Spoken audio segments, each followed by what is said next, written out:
So today we're going to discuss what you need to do, and I'm going to provide you a little checklist if you're moving to Barrie. Now, sometimes if you forget some of these things, there can be some pretty bad implications, and I'll explain that as we go. So, first of all, the first thing you want to do is don't move your garbage. And what I mean about that is if you're moving to a new location, anything that you don't want in the new house or you're not going to use, I suggest for my clients to actually get rid of it before we even list the house to make the house look bigger and more roomy. But there's no point in moving things you're not going to use and you don't want. You might as well get a bin or garbage company or take it to the dump. I've seen this over and over and over with my clients where they move into a new house and then they're getting a bin to get rid of the stuff they don't want or need. You might as well do that right off the hop. If you don't need it, there's no point in paying a mover or even moving it yourself if there's no use to you. The next thing is confirm a mover. And the reason I say that's next is because sometimes movers are booked 30 days, 45 days, and you want to be able to have a choice of movers and not just be stuck with who will ever take you. I've had that happen personally myself, and I paid way more money, and it was a terrible mess. The third thing is call your insurance company. So you want to inform them that your house is selling, that you don't necessarily have to cancel your insurance until a day or two before, because if the house didn't close on time, my sister had to actually pay $400 because it took an extra week to close to reinstate her policy. So as long as everything's going good, that can be canceled at the last minute. But getting insurance on the new place, you want to set that up ahead of time because they're going to have a million questions. How old is the house? How old is the roof? Does it have, what kind of heat does it have? Updated plumbing, electrical. There's going to be a lot of questions.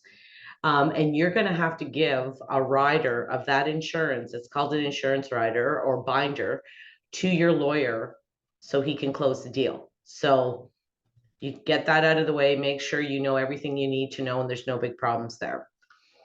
Then you can call your utilities, and I'm saying internet provider as well, so that you can tell them when the cutoff date is and when the reinstatement date is. So if you're using Enbridge in Innisfil and you're using Enbridge gas in Barrie, all you have to do is cancel your service and reinstate it at the new address on the same day. I think most of these things you can do online as well. So you just want to cancel and then have the new place reinstated all at the same time. Internet provider, you have to really check into that because in certain places, like outside of Barrie, my sister lives in Ramara, which isn't far from here. They don't have Rogers right now. They only have Shaw. So she had to cancel her Rogers and then get Shaw up there. So you kind of need to know, you might not be able to cancel and just transfer depending on the service provider. Now, I also have a house on Athabasca Road, which Rogers isn't underground there. So I had to get Bell. So you want to check into the internet exactly what you need, and if you have to start a new account somewhere or just transfer what you have. Another thing is Canada Post. So you need to get your mail forwarded.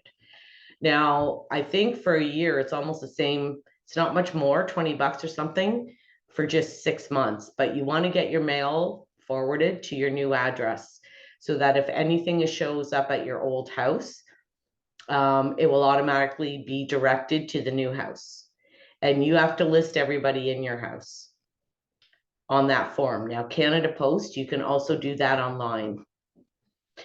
The next thing is contact all your credit cards, loan providers, anybody that you're making payments to.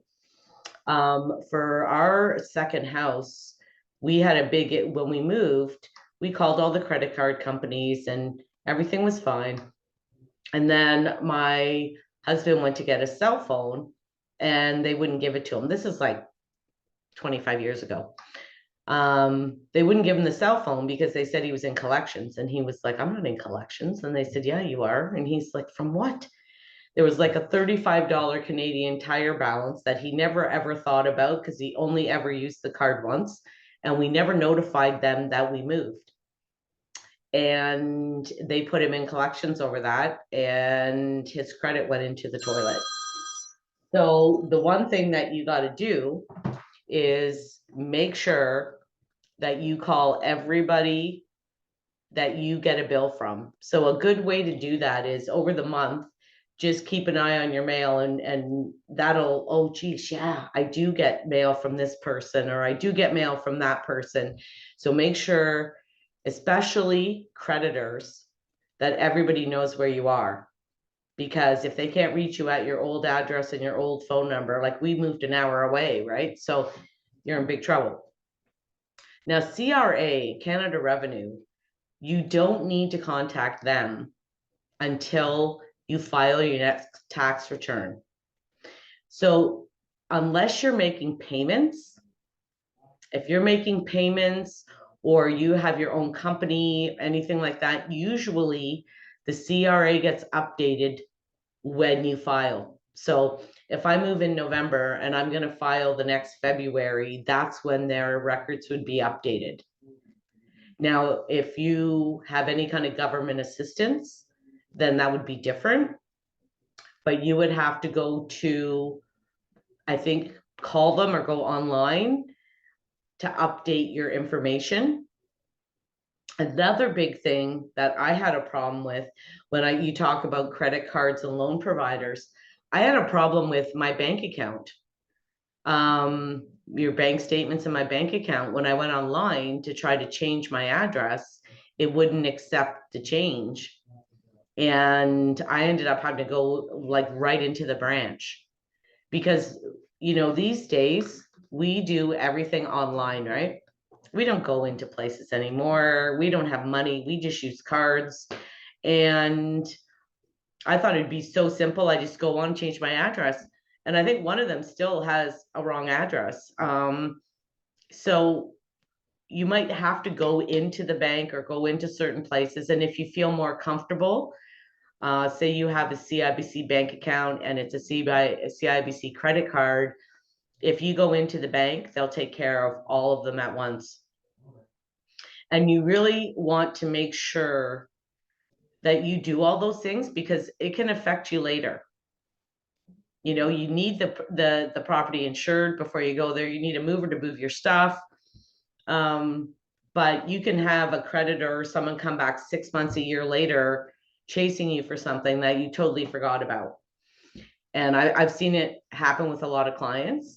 So I decided to do this video and help out movers, people that are moving and shaking. If you're interested in the information I'm providing on living in Barrie, you can hit the like or subscribe and you'll see my new videos as soon as they happen. If there's any questions you have, or there's something you'd like me to cover or you want to know, you can throw a comment in there and then I'll cover it for you. I've been making a list and trying to think of all the things my clients need to know and deal with, but there might be something I haven't thought about. So shoot me a comment. Thanks.